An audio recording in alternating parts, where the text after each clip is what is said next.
नमस्कार, मी कृष्णा लाड आणि आपण पाहताय के न्यूज. ठराव जमा केल्याच्या प्रक्रियेनंतर गोकुळची निवडणूक थोडीशी थंडावली, थोडीशी मंदावली असं वाटते. पण असं काही नाही आहे. कारण जसं खऱ्या अर्थानं आता या पावसाला दमदार सुरुवात झालेली आहे, तशीच काहीशी सुरुवात या निवडणुकीत देखील विविध कारणांनी पुन्हा एकदा चर्चेनं होणार आहे. मुळात दुग्धविकास विभागानं 4,844 इतके हे निर्धारित केलेले असतानाही जवळपास 7,400 इतके ठराव महायुती आणि सतेज पाटील यांच्याकडून या ठिकाणी जमा करण्यात आले. आता यामध्ये पात्र अपात्र संस्थांचे ठराव, त्याचबरोबर दुबा ठराव अशी अनेक कारणं होती. त्यामुळे हा आकडा फुगला. असो, थोड्या दिवसांच्या कालावधीनंतर ते देखील आपल्याला समजून जाईल की नेमकं झालं आहे काय. पण नेते मंडळींकडून मात्र 7-7.5 हजार ठराव जमा करून देखील गोकुळ निवडणूक विभागाकडून मात्र 5,439 इतके ठराव जमा झाल्याची अधिकृत माहिती मिळालेली आहे. आता 7-7.5 हजार सोडून द्या तरी देखील नियमापेक्षा 595 ठराव जास्तच जमा झालेत. आता यामागचं कारण जर शोधायचं जायचं तर एकाच संस्थांचे अनेक ठराव असू शकतील किंवा एकाच व्यक्तीच्या नावे अनेक ठराव देखील असू शकतील आणि सगळ्यात महत्त्वाचं म्हणजे कोरे ठराव देखील यामध्ये जास्त प्रमाणात असू शकतील, अशी ही कारणं आहेत.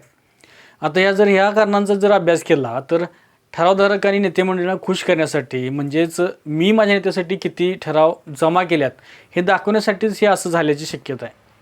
पण या ज्या गोष्टी आहेत ह्या आता अशा ठरावधारकांच्या अंगलट येणार आहेत हे स्पष्ट आहे. कारण अनेक मतदारसंस्थांनी कोरे ठराव आणि दुबा ठराव या दोन्हींवर आक्षेप घेतल्याचं समजते आणि या आक्षेपानंतर गोकुळ निवडणूक विभागाने देखील याविषयी कार्यवाही सुरू केल्याची माहिती मिळते आहे. अजूनही पात्र अपात्रचा निकाल न्यायालयीन कामकाजात प्रलंबित आहे आणि त्यातच ह्या अशा ठरावधारकांना देखील आता अपात्रतेला सामोरं जावं लागण्याची शक्यता दिसते. कारण आता जर कोऱ्या ठरावाचा विषय निघाला आहे तर त्याविषयी थोडंसं बोलूया. आत्तापर्यंतच्या निवडणुकांमध्ये या कोऱ्या ठरावांना फार मोठं महत्त्व आहे आणि होतं देखील. पण यावेळी सत्तेसाठी चाललेल्या कुरघोडीमुळं अनेक नियम आणि अटी यावेळी मात्र जाचक आहेत. खरं तर कोरे ठराव देण्यामागं त्या नेत्याप्रती असणारा आदर, काही ठिकाणी आर्थिक कारणे असायची. पण आता बदललेल्या नियमानुसार त्या दूध संस्थेच्या कार्यक्षेत्राबाहेरील ठरावधारकाचं नाव रद्दबातल होण्याची चिन्ह दिसत आहेत आणि होणारच आहेत. या अशा कोऱ्या ठरावधारकांमुळं आज अनेक नेते मंडळींनी आपला मतांचा गट्टा अजूनपर्यंत अबाधित ठेवला आहे. पण यावर्षीच्या या बदललेल्या राजकारणामुळं अशा मतांचा गठ्ठा आता थोडासा सैल होणारा दिसणार आहे आणि याचाच परिणाम भविष्यातील मतदानावर देखील होऊन धक्कादायक निकाल देखील आपल्याला पाहायला मिळू शकतात. बघू पुढं काय होते.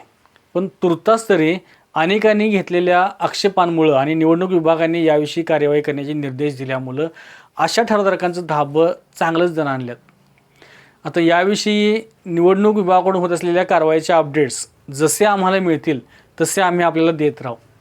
पण या सदरच्या ज्या अपडेट आहेत त्या आपल्यापर्यंत पोहोचण्यासाठी आता लागलीच या आमच्या चॅनलला सबस्क्राईब करा आणि पाहत राहा के न्यूज. धन्यवाद. अशाच नवीन अपडेट्स आणि आपल्या भागातील बातम्यांसाठी या चॅनलला लाईक करा, शेअर करा आणि सबस्क्राईब करा.